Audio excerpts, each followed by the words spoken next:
Hello and welcome. In this math tutorial, our task is to find the sum of the complex roots of this quartic equation.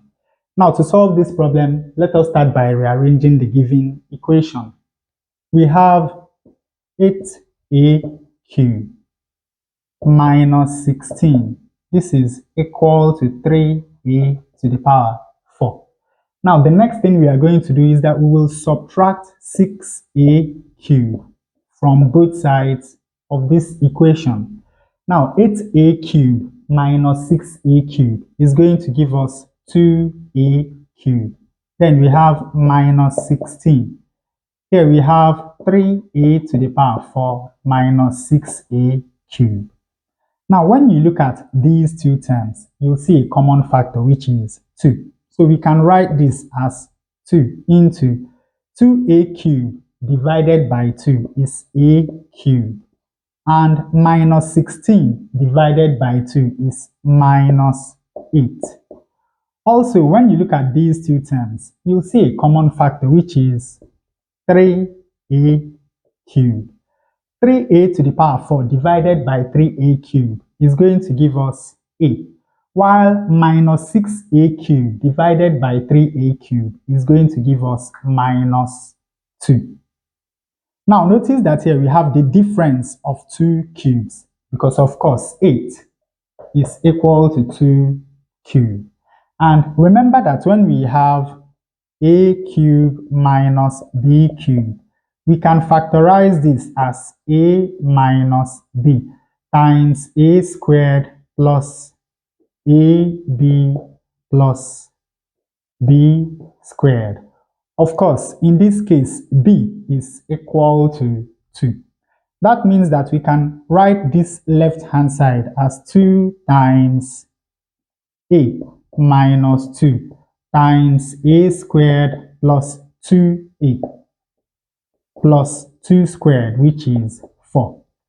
And of course, on the right-hand side, we still have 3a cubed times a minus 2.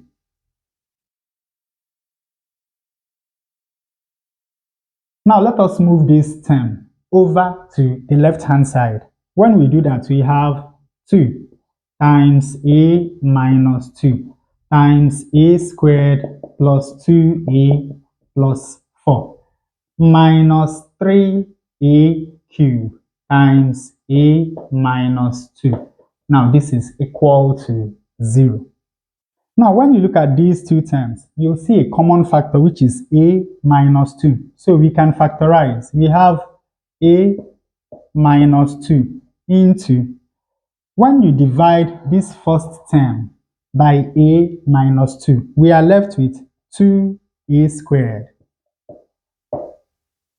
plus 2 times 2a, that is 4a, plus 2 times 4, which is 8. And when we divide this second term by a minus 2, we are left with minus 3a cubed, and this is equal to 0. Now let us change this sign from minus to plus. Of course, to do that, we will multiply through the equation by minus 1. You know that the negative multiplication will affect only one out of these two brackets. So when we multiply through by minus 1, we have a minus 2 times 3a cubed minus 2a squared minus 4a minus 8. 0 minus 1 is equal to 0. Now, the next thing we are going to do is to break this up. We have 3a cubed equal to a cubed plus 2a cubed.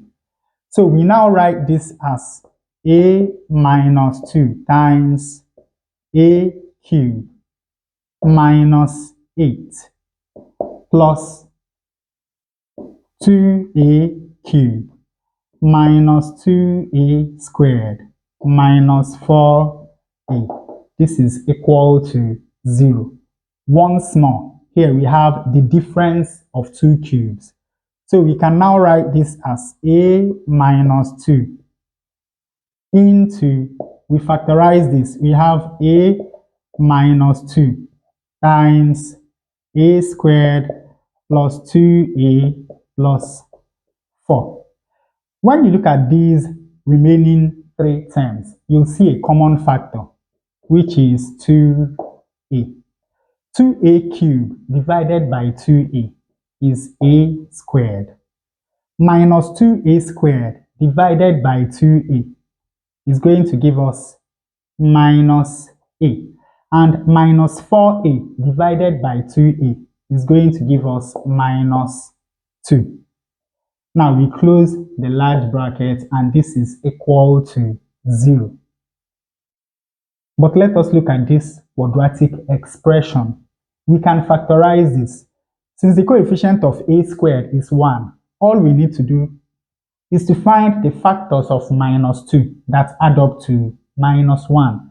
And of course, we have minus 2 and 1, because minus 2 times 1 is going to give us minus 2, while minus 2 plus 1 is going to give us minus 1.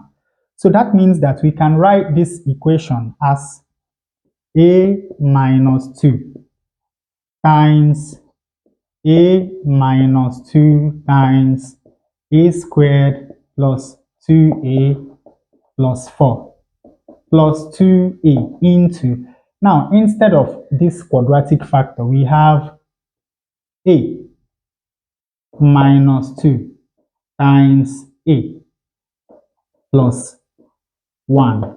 This is equal to 0. And once more, when you look at these two terms, you'll see a common factor, which is a minus 2. So we can factorize. Added to the a minus 2 that we already have here, we now have a minus 2 squared into, when you divide this first term by a minus 2, we have a squared plus 2a plus 4. And when we divide this second term by a minus 2, we are left with 2a times a. That is 2a squared. 2a times 1. That is 2a. And this is equal to 0. Now let us tidy up this bracket. We have a minus 2 squared times a squared plus 2a squared is 3a squared. 2a plus 2a is 4a. And we have plus 4. And this is equal to 0. So after factorization, we have two quadratic factors. Of course, you can see that this quadratic factor is going to yield real roots, while this quadratic factor is going to yield complex roots. Now, since we are looking for the sum of the complex roots of this quartic equation, we do not need to solve this quadratic equation. All we need to do is to make sure that the coefficient of a squared is 1, first of all. So when we divide through by 3, we have a squared plus 4 over 3a plus 4 over 3. And from here, we can get the sum of the complex roots of this quartic equation. The sum